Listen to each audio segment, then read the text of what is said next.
अच्छा, तो हम एफ की वैल्यूज ऐड कर रहे थे, डिस्क्रिप्शन लिख रहे थे टेबल्स की, जो simple hierarchical regression analysis simple simplest table है उसकी हम डिस्क्रिप्शन लिख रहे थे। तो इस डिस्क्रिप्शन में हमने यहाँ पे आपको बताया कि ये ओवरऑल जो मॉडल है वो सिग्निफिकेंट है या नॉन सिग्निफिकेंट है। उसके लिए हमारे पास एक इक्वेशंस है जिसके मुताबिक हमें बताना होता है कि आपका आईवी, इंडिविजुअल आईवी डीवी में कितना परसेंट वेरिएंस शेयर कर रहा है, और ये जो वेरिएंस है ये सिग्निफिकेंट है या नॉन सिग्निफिकेंट है। अगर आपकी पी की वैल्यू लेस देन 0.05 हो तो ये सिग्निफिकेंट होता है, और अगर आपकी पी की वैल्यू ग्रेटर देन 0.05 हो तो जो आपका ओवरऑल मॉडल है वो सिग्निफिकेंट नहीं होता। तो आपके पास F degree of freedom 1, degree of freedom 2, F की वैल्यू और पी का सिग्निफिकेंट लेवल, ये आपको आउटपुट के टेबल से मिलता है। ठीक है, आउटपुट के टेबल से आपको ये चीज़ें मिलती हैं। तो आउटपुट का टेबल आप आके देखते हैं। हमारे पास दूसरा मॉडल है, पहला मॉडल था हमारे पास स्टेप 1 वाला, दूसरा मॉडल है हमारे पास 1296 डिग्री ऑफ फ्रीडम 1। मैंने आपको पहले बताया कि F bracket start degree of freedom 1, degree of freedom 2, degree of freedom 1 है 1 और डिग्री ऑफ फ्रीडम 2 है 296। यहाँ पे हम लिख देंगे 1 और 296। ये दरअसल इक्वेशन है degree of freedom 1, degree of freedom 2। तो अब हमारा पास स्टेप 2 है, तो मॉडल 2 का डिग्री ऑफ फ्रीडम 1 देखेंगे। मॉडल 2 का डिग्री ऑफ फ्रीडम 1 1 है, और डिग्री ऑफ फ्रीडम 2 अगर आप दोबारा वेरीफाई करना चाहें तो 296 है। मॉडल 2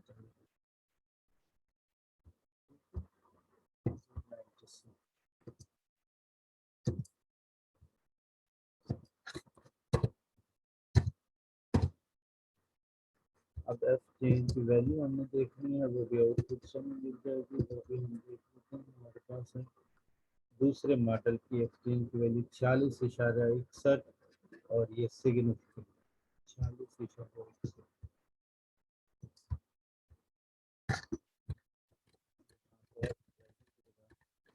40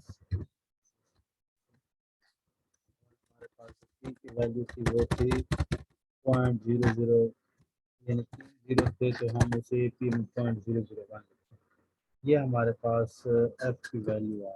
ठीक है, ये हमें बताती है कि आपका जो मॉडल है वो सिग्निफिकेंट है या नहीं।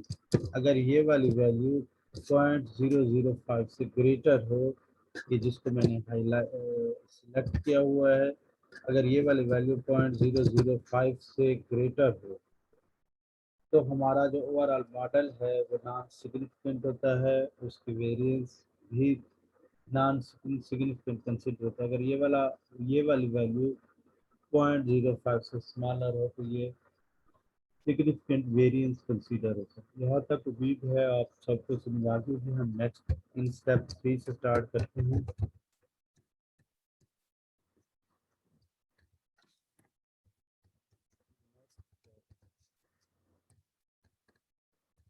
दूसरा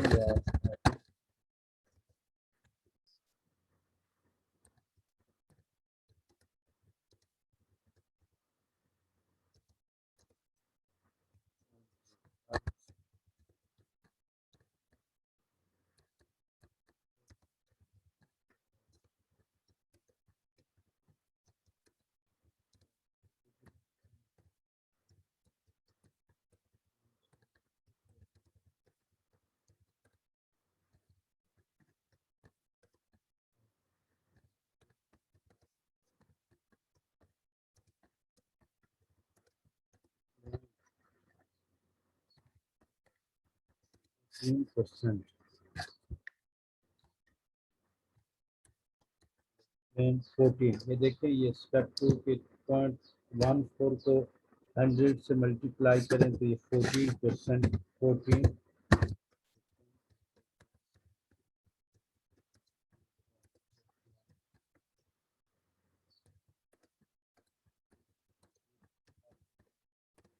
वंस अगेन। फिर हर आपको वेरिएंस जो मॉडल की वेरिएंस है उसके साथ एफ आपको स्टेप का देना है। दोबारा फार्मूले वाली साइड पे लेके आता हूँ ताकि आप दोबारा प्रैक्टिस हो जाए।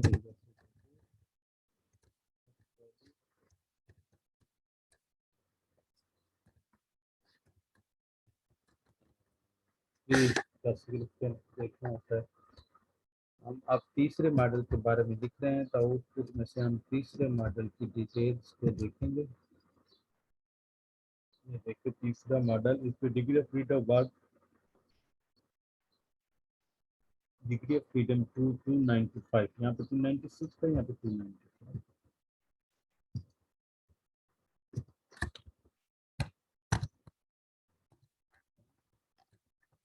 तो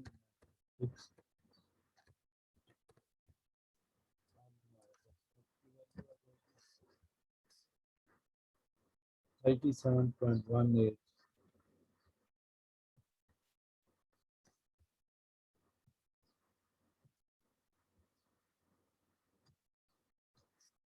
सर ये वैल्यू 295 है। 295, सॉरी, थैंक यू 37.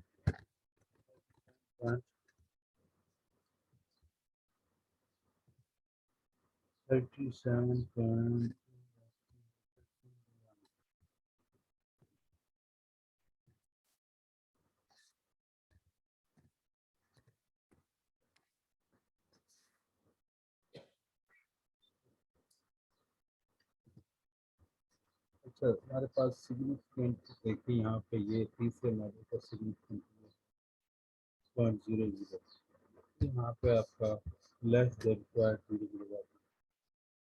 तो ये आपके सिंपल एक हायरार्किकल रिग्रेशन एनालिसिस की प्रेडिक्शन टेबल डिस्क्रिप्शन है जो आपने देखी है।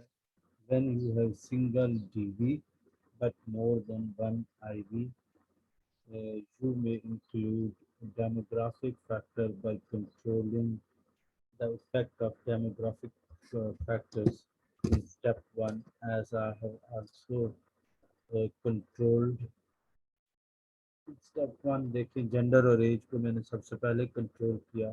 इसी तरह आप कोई भी वेरिएबल कंट्रोल कर सकते हैं। बस एक बात यहाँ पे आपकी जो सबसे ज़्यादा अहम इम्पॉर्टेंट है वो ये है कि आप वो वेरिएबल जस्ट इंक्लूड कर सकते हैं जिनके मोर देन 2 कैटेगरीज ना। अगर वो कैटेगोरिकल है और उसकी मोर देन 2 कैटेगरीज हैं और आप इंक्लूड कर रहे हैं तो आप स्टैटिस्टिकल रूल्स की वायलेशन कर रहे हैं, आपको उनको डमी कोडिंग करना चाहिए। ठीक है, अगर ये नहीं है, अगर आपका कोई भी डेमोग्राफिक फैक्टर नहीं है तो ये लाजिम नहीं है कि आप डेमोग्राफिक फैक्टर्स को इंक्लूड करें। अगर आपको लगता है प्रीवियस लिटरेचर और आपकी कोरिलेशन के एनालिसिस जो कि आपने डेमोग्राफिक फैक्टर्स के साथ किए हैं, वहाँ से आपको लगता है कोई भी वेरिएबल ऐसा नहीं है जिसको आपको कंट्रोल फार करना है या स्टैटिस्टिकल कंट्रोल करना है, तो आप यहाँ पे ज़रूरी नहीं है कि ये ऐड करेंगे, आप नहीं भी ऐड करेंगे तो डजंट मैटर। लेकिन सम टाइम आपको कंट्रोल करना होता है, तो इसलिए मैंने आपको ये बता दिया। फिर नेक्स्ट स्टेप में आपको इनको इंक्लूड करना है वेरिएबल्स को, जो हमने इंक्लूड किया उससे नेक्स्ट स्टेप में और वेरिएबल इंक्लूड किया, और यहाँ पे आपके पास ये सारी चीज़ें हैं। तो यहाँ तक के चीज़ों में कोई चीज़ जो आपको पूछनी, यहाँ तक की इंफॉर्मेशन में कोई इंफॉर्मेशन जो आपको पूछनी।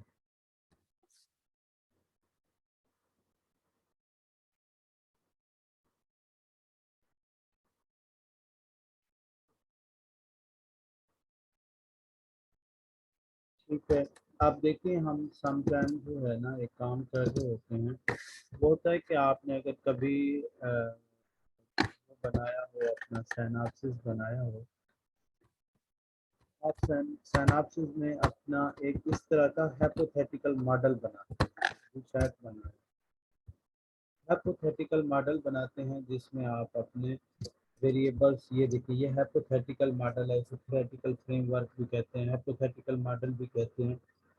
इसमें आप एक हाइपोथेटिकल मॉडल ड्रा करते हैं जिसमें बताते हैं कौन से प्रेडिक्टर हैं, कौन से आईवी हैं, कौन से जीवी हैं, कौन से मीडिएटर हैं, कौन से मॉडरेटर हैं। अब ज़रूरी नहीं कि हर स्टूडेंट मीडिएटर और मॉडरेटर तक जाए, कुछ स्टूडेंट रिग्रेशन तक आते हैं, hierarchical regression, multiple standard regression हो गया या सिंपल रिग्रेशन हो गया, कुछ भी हो गया रन करके। Recommended as a researcher, as a statistician, मेरी रिकमेंडेशन ये है कि आप उसका, ये तो हाइपोथेटिकल मॉडल तो हम बड़ा खुशी खुशी ड्रा कर देते हैं, लेकिन हमें फिर इमर्ज्ड स्टैटिस्टिकल मॉडल भी ड्रा करना चाहिए, ताकि हमें ये पता चले कि जो आपने प्रपोज किया था, जिसकी बेस पे आपने अपनी पूरी स्टडी चलाई थी, उसकी बेस पे आपके पास क्या फाइंडिंग है। ठीक है, तो आप इमर्ज स्टैटिस्टिकल मॉडल बनाने के लिए सिंपल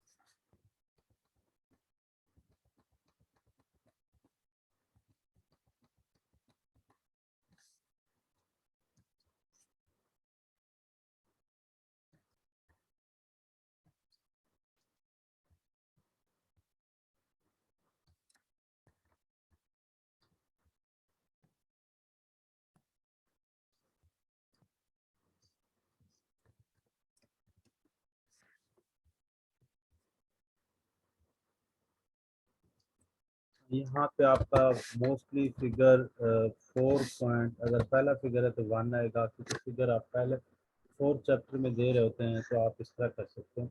स्कीमेटिक प्रेजेंटेशन ऑफ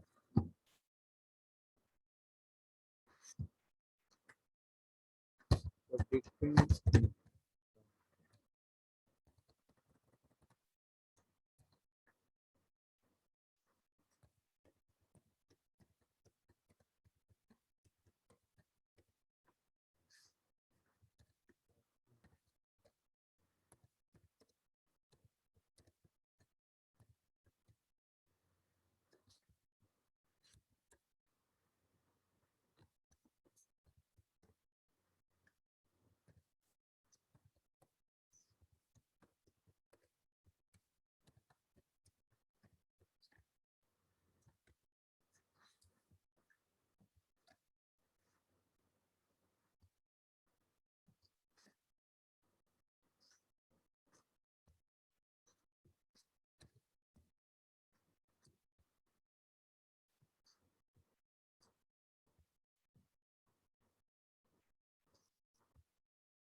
अब हम उनके नाम इस तरह हमें 4 ब्लॉक चाहिए, तो हमारे पास 4 वेरिएबल हैं। तो हमारे पास देखते हैं जेंडर, एज, रिलीजन और ऑक्यूपेशन। यहाँ पे हमारे पास हो जाएगा जेंडर, एज,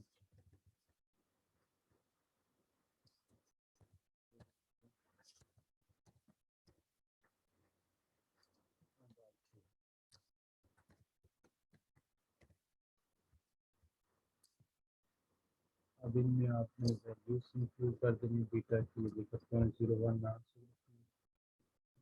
जेंडर,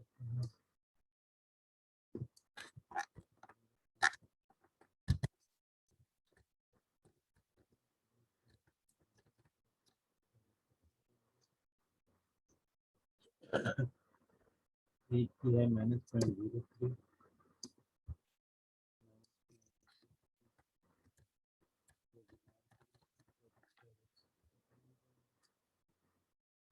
फिर है आपके पास रिलीजन के -0.373 स्क्वायर के साथ,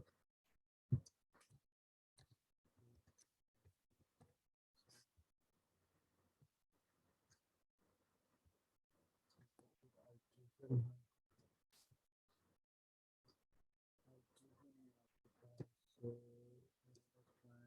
313 स्क्वायर के साथ।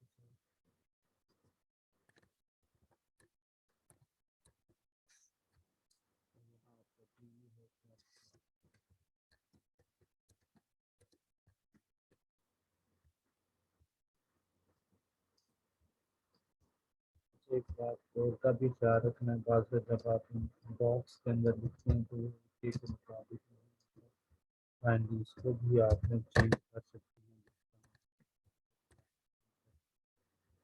ये जो है ना फ्रेंड्स, 12 फ्रांस से इसको भी आपने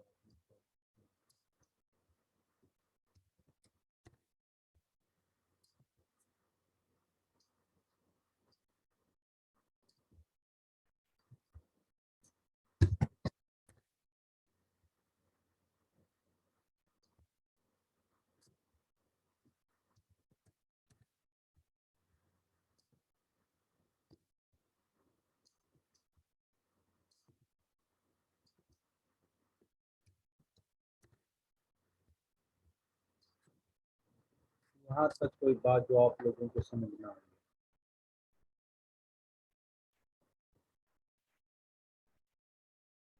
यहाँ तक कोई बात जो आप लोगों को समझना है।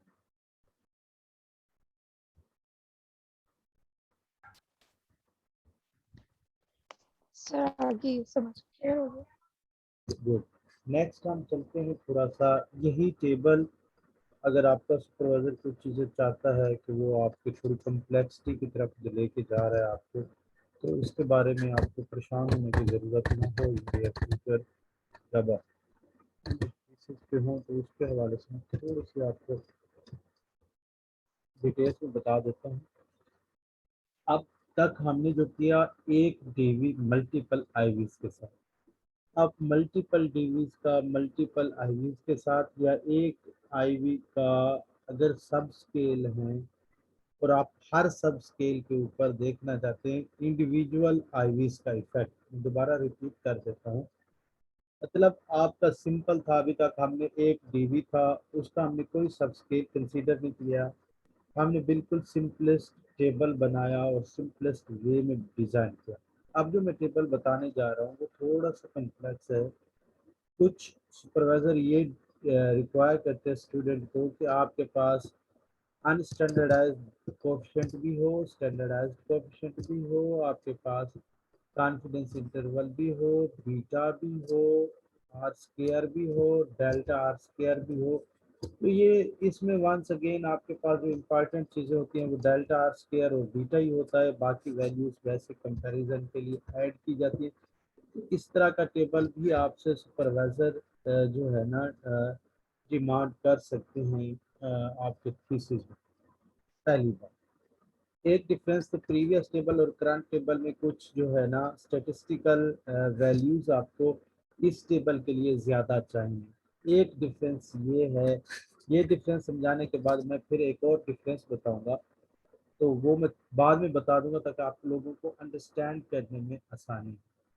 तो सिंपल इसकी वैल्यूज आपके जो बीटा है, इसकी वैल्यूज जहाँ पे आप बी की वैल्यूज लेते हैं वहीं से आपके पास बीटा की वैल्यूज मिलते हैं। ठीक। जहाँ से मॉडल समरी से आप डेल्टा आर की वैल्यू लेते हैं वहीं से आपके पास आर स्क्वायर की वैल्यूज मिलते हैं। और ये स्टैंडर्ड एरर की वैल्यू भी आपको बीटा और बी से मिल जाती है। 95% कॉन्फिडेंस इंटरवल जो है, इसकी वैल्यूज के लिए आपको एक अलहदा जो है ना एफर्ट करनी पड़ती है, और वो भी ऑटोमेटिक है, आपको तो मैनुअल एफर्ट नहीं करनी पड़ेगी। तो उसका मैं थोड़ा सा आपको गाइड कर देती हूँ।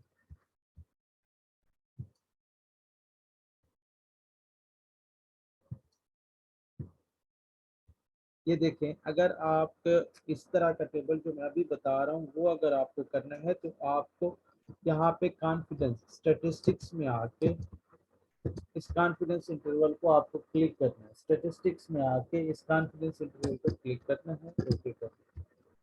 आपके पास एक नया टेबल मौजूद है ना, आउटपुट सामने आ जाएगी आपकी।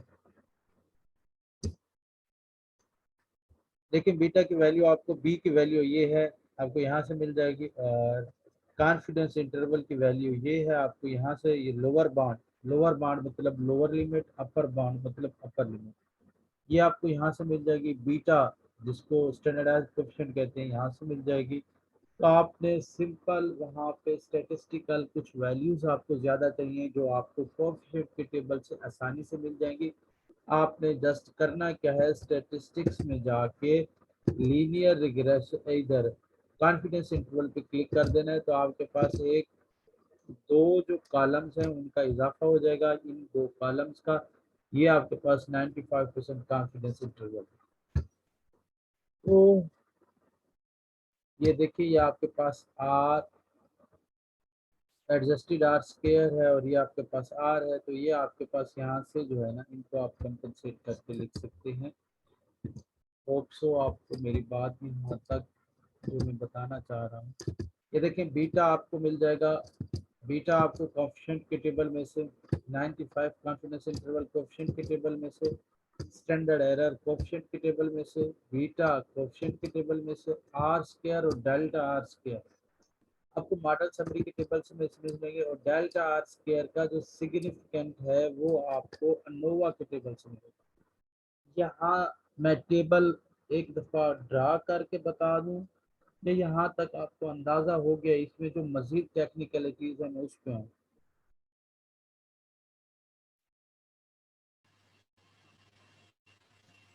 सर नहीं सर, क्लियर है, ये क्लियर हो नहीं गया है। समझा। क्लियर हो गया है। देखें यहाँ पे ना, देखें ये जो है ना, वंस अगेन आपको यहाँ ये वाली जो है ये आपको मॉडल समरी और अनोवा के टेबल में से देखनी है। और ये बाकी सारी की सारी वैल्यूज आपको जो है ना कोएफिशिएंट बीटा जो है आपका अनस्टैंडर्डाइज्ड कोएफिशिएंट है। ये आपका वहाँ पे मैंने अभी दिखाया आपको स्टैंडर्ड बीटा, बीटा भी आ गया इसमें, ठीक है। अब इसमें टेक्निकलिटीज जो है ना वो थोड़ी सी इसी टेबल के आप देख लें। कुछ सुपरवाइजर आपको कहते हैं कि आपने कांस्टेंट ऐड करना है, कांस्टेंट ऐड करना है। तो आप सिंपल आउटपुट में आपके पास कांस्टेंट दिया गया होता है, इसमें ऐसा कोई बात नहीं है। अगर आपका सुपरवाइजर आपको कहता है और आपको बाद में अंदाज़ा नहीं होता तो उसके बारे में मैंने कहा मैं आपको थोड़ा सा गाइड कर दूं कि आपके कोएफिशिएंट के टेबल में कांस्टेंट भी होता है अगर आप ऐड करना चाहिए। देखें, हर मॉडल का एक कांस्टेंट होता है, कांस्टेंट कांस्टेंट। 3 मॉडल है तो 3 कांस्टेंट, ठीक है। तो ये ठीक है। और उनका कहना ये होता है कि अगर कांस्टेंट के साथ अल्ट्रिज्म हो गया तो हम पहले जब पिछला प्रीवियस टेबल किया तो उसमें हमने ये अल्ट्रिज्म जो प्रीवियस टेबल में आ गया था, प्रीवियस मॉडल में आ गया, उसको हम इंक्लूड नहीं कर रहे थे। जैसे कि अल्ट्रिज्म प्रीवियस मॉडल में आ गया, ठीक है।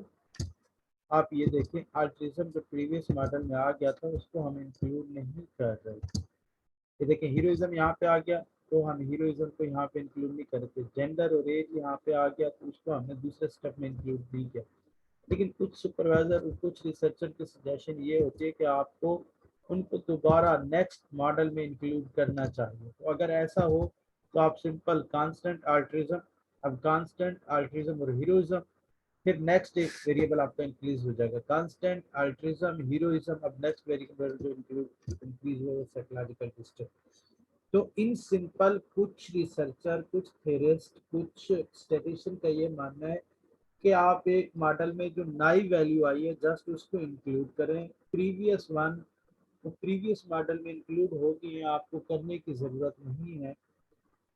लेकिन कुछ स्टैटिस्टिशियन का ये मानना है कि नहीं, आपको पूरी की पूरे मॉडल जिस तरह आपको एसपीएसएस देता है वैसे आप यहाँ पे ड्रा करें। तो कांस्टेंट दे रहा है एक वेरिएबल कांस्टेंट, दो वेरिएबल कांस्टेंट, तीन वेरिएबल, तो ये टेक्निकलिटी इसमें थोड़ी मजीद है। तो यहाँ तक होप सो आप लोगों को थोड़ा बहुत अंदाज़ा हो गया होगा। यहाँ तक की कोई बात जो समझ ना आई हो तो मैं मज़ीद इस पे जो है ना आपको थोड़ा सा ब्रीफ कर दूं, इसमें जो मज़ीद टेक्निकलिटीज है। यहाँ पे सिंपल बताने का मतलब ये है कि सम टाइम आपका अगर सुपरवाइज़र आपसे कुछ डिमांड करता है तो आपको मल्टीपल पैटर्न्स का पता होना चाहिए कि आपने वो टेबल्स किस तरह ड्रा करने हैं और कहाँ कहाँ से वो वैल्यूज आपको मिलेगी। यहाँ तक आपको बात समझ आ गई है तो मैं एक और मजीद टेक्निकलिटी डिस्कस करता हूँ।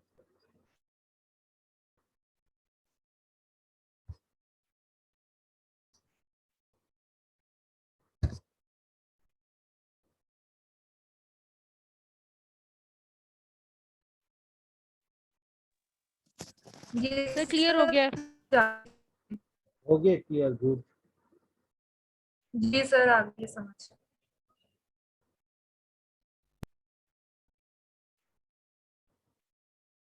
आफ्ताब आपको भी समझ आ गई है? जी सर बिल्कुल समझ आ गई है सर। चलिए गुड। नेक्स्ट,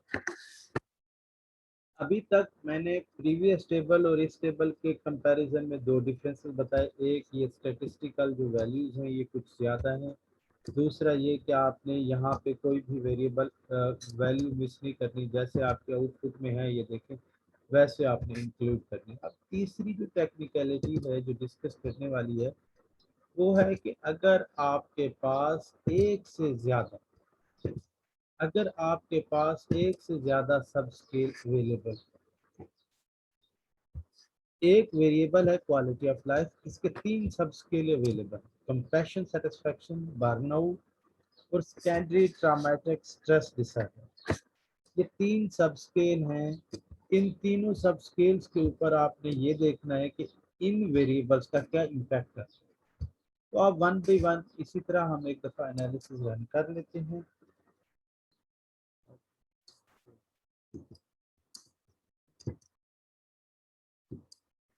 ये देखिए हम सिंपल वही लीनियर रिग्रेशन, यहाँ पे हम इसको रीसेट कर देते हैं।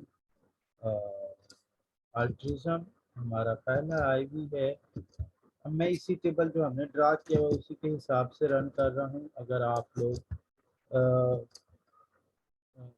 डिफरेंट वे में रन करना चाहें तो रन कर सकते हैं। कंपैशन, सेटिस्फैक्शन, स्टैटिस्टिक्स में हमने आर्ट्स किया, competency interval, जडवल Watson, continue.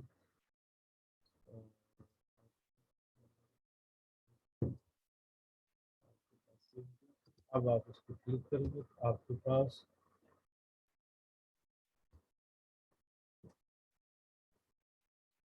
Main table आपके दो हैं, एक ये कोएफिशिएंट वाला, दूसरा मॉडल समरी। इन टेबल में से आपने सारी वैल्यूज एक्सक्लूड करके लिखनी है। देखें ये constant altruism, constant altruism heroism, constant altruism heroism set, ये वैल्यूज आप सारी यहाँ पे मेंशन कर देंगे। ठीक है, फिर मॉडल समरी में से आर और डेल्टा आर स्क्वायर की वैल्यू यहाँ पे मेंशन कर देंगे। ये कंपैशन, सेटिस्फैक्शन एक सब स्केल जो क्वालिटी ऑफ लाइफ का है उसके लिए आपके आईवीज की जो प्रेडिक्शन की डिटेल्स है वो आपके पास न्यूमेरिकली, स्टैटिस्टिकली और सामने आ जाएगी। अब आप चाहते हैं कि ये एक सब स्केल, अब दूसरे सब स्केल वेरिएबल ये वाले सेम, शर्त ये है कि फिर आप इसी तरह अब आप चाह रहे हैं कि इसके तीन सब स्केल में बर्नआउट दूसरा सब स्केल है तो आप अब सिंपल वापस आएंगे अपने आउटपुट शीट के ऊपर। यहाँ पे आपके रिसेंट एनालिसिस होते हैं, देखिए रिकार रिसेंट यूज डायलॉग, तो आप यहाँ से क्लिक करें लीनियर रिग्रेशन, इसे आप बैक कर दें। बैक करने के बाद अब आपके पास बर्न, आप ओके, अब आपने सिंपल ओके कर देना, आपकी प्रीवियस कमांड्स चल रही, ठीक है, आपकी प्रीवियस कमांड्स चल रही हैं। तो आपने यहाँ पे दोबारा देख लें, ये सिंपल आपने वहाँ से कंप्रेशन सेटिस्फेक्शन निकाल के बर्न आउट इंक्लूड के ओके किया, तो अब आपके पास नेक्स्ट आउटपुट आ गई बर्न आउट के सब स्केल के साथ। तो बर्न आउट के सब स्केल के साथ वंस अगेन आपने वही वैल्यूज वैसे सारा सिस्टम करके वैल्यूज इंक्लूड कर देनी है। आपके पास ये जो मोस्टली वैल्यूज हैं वो वही आ जाएंगे। अब आपको ये स्टैटिस्टिकल म्यूटेशन देने की ज़रूरत नहीं है, क्योंकि वो आपने ऊपर मेंशन कर दी। ये देखें यहाँ पे स्टैटिस्टिकल म्यूटेशन दी गई और यहाँ पे जस्ट सब स्केल का नाम दिया गया, क्योंकि स्टैटिस्टिकल म्यूटेशन आपके पास ऑलरेडी यहाँ पे दी गई है, तो उन्हीं के हिसाब से आपने वैल्यूज बर्न आउट की इंक्लूड कर। नेक्स्ट आपके पास सेकेंडरी ट्रॉमेटिक स्ट्रेस डिसऑर्डर है, जो कि आपका तीसरा सब स्केल है। उसको आप देखेंगे, तीसरे सब स्केल को आप देखना चाहते हैं कि तीसरे सब स्केल के साथ क्या प्रेडिक्शन है। सिंपल यहाँ से रिसेंट एनालिसिस, आप linear regression analysis, burn out गया आपका प्रीवियस होके, फिर आपने secondary traumatic stress disorder include किया और आपने ओके कर। और ये इसी तरह जितने भी सब स्केल होंगे उनके साथ आप ये इसी तरह रन करेंगे। यहाँ तक कोई बात जो आप लोगों को समझ ना आई हो तो काइंडली पूछ सकते हैं, नहीं तो मैं एक और थोड़ी सी टेक्निकल बात है वो बताता हूँ, ताकि इसी लेक्चर में वो हमारी चीज़ें कवर हो जाए। सिंपली मैंने अभी तक जो बताया वो ये है कि आप लोगों को एक्सक्यूज मी सर। जी बेटा। सर एक वो जो वेरिएबल के सब स्केल्स है उनको दूसरे वेरिएबल के कंप्लीट स्केल के साथ कंपेयर करना है। ये आपकी मर्जी है, आपका रिसर्च क्वेश्चन है कि आप कंप्लीट स्केल के साथ करें, आप सब स्केल के साथ करें। It's totally depends on your research question, your interest, your objective. बस मैं ये बता रहा हूँ कि डीवी के सब स्केल अगर हैं तो आपको ये बताने की ज़रूरत इसलिए पड़ी क्योंकि जो डीवी है ना, ये हमारे पास दो तरह से होते हैं। कि हमारे जो एसपीएसएस के सॉफ्टवेयर, एक है यूनिवेरिएट, एक है मल्टीवेरिएट। जो एसपीएसएस है ये यूनिवेरिएट है, इसका मतलब है ये एट ए टाइम एक डिपेंडेंट वेरिएबल को कैटर करता है, चाहे वो सब स्केल हो चाहे वो ओवरऑल स्केल हो। तो अक्सर ये देखें आप यहाँ पे ये डिपेंडेंट वाले खाने में आप दूसरा डिपेंडेंट वेरिएबल नहीं डाल सकते, चाहे वो आप सब स्केल आपने इंक्लूड किया हुआ है चाहे आपने ओवरऑल स्केल इंक्लूड किया। तो इसलिए बताने का मतलब ये होता है डिपेंडेंट वेरिएबल विद सब स्केल का, कि अगर आपके पास एक से ज़्यादा डिपेंडेंट वेरिएबल के सब स्केल है तो उसके लिए आपने परेशान नहीं होना। ये इसकी लिमिटेशन है, स्पेसिस की यूनिवेरिएट है, एट अ टाइम एक डीवी को कैटर कर सकता है, मल्टीपल डीवीज को कैटर नहीं कर सकता। उस लिमिटेशन को ख़त्म करने के लिए हमें हर डीवी के साथ तो बार बार एनालिसिस रन करने पड़ते हैं। When we are going to run the analysis through regression analysis, वो किसी भी फॉर्म में हो, वो लीनियर रिग्रेशन हो, वो मल्टीपल रिग्रेशन हो, या वो हमारे पास है। ओके सर, इट्स क्लियर ना। ठीक, समझ आ गई मुझे। वो डीवीज आईवीज तो वैसे भी मल्टीपल डाल सकते हैं ना। हाँ, आईवीज तो आपके पास अभी देखो मल्टीपल ऑप्शन हैं, आप एक मॉडल में 5 आईवीज डाल सकते हैं, एक मॉडल में हाँ ठीक हो गया 4 आईवीज। वो। इसके अलावा ठीक है, मैं यही सोच रही थी कि अगर आईवीज के भी सब स्किल्स हो तो फिर तो वो तो वहां पर डाल सकते हैं मल्टीपल। जी ठीक हो गया, थैंक यू सर। वेलकम जी। इसके अलावा कोई और स्टूडेंट?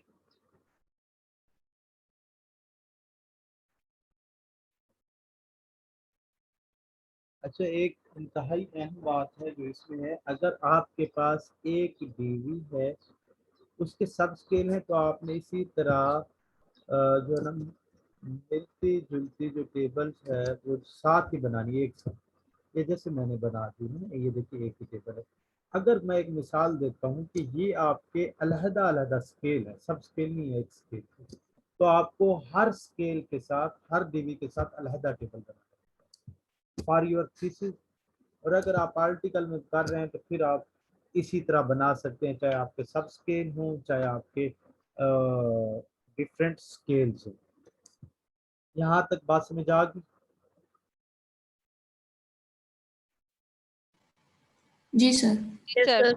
तो ये देखिए यहाँ पे ये टेबल बना हुआ है, तो ये टेबल भी सॉरी फिगर भी ड्रा किया हुआ है। तो आप फिगर यहाँ पे डिफरेंट देखें, कभी यहाँ पे ना डेल्टा आर स्क्वायर मांग लेते हैं, कभी स्टैंडर्ड एरर मांग लेते हैं, तो वहाँ से सिंपल आपने वैल्यूज यहाँ पे इंक्लूड कर देनी है। तो ये आपका हायरार्किकल रिग्रेशन एनालिसिस कंप्लीट हुआ जाता है, simple hierarchical regression analysis. Hierarchical regression analysis इतना इम्पोर्टेंट और अहम है कि मीडिएशन भी इसी के थ्रू होती है, मॉडरेशन भी। नेक्स्ट लेक्चर में हम मीडिएशन सॉरी मॉडरेशन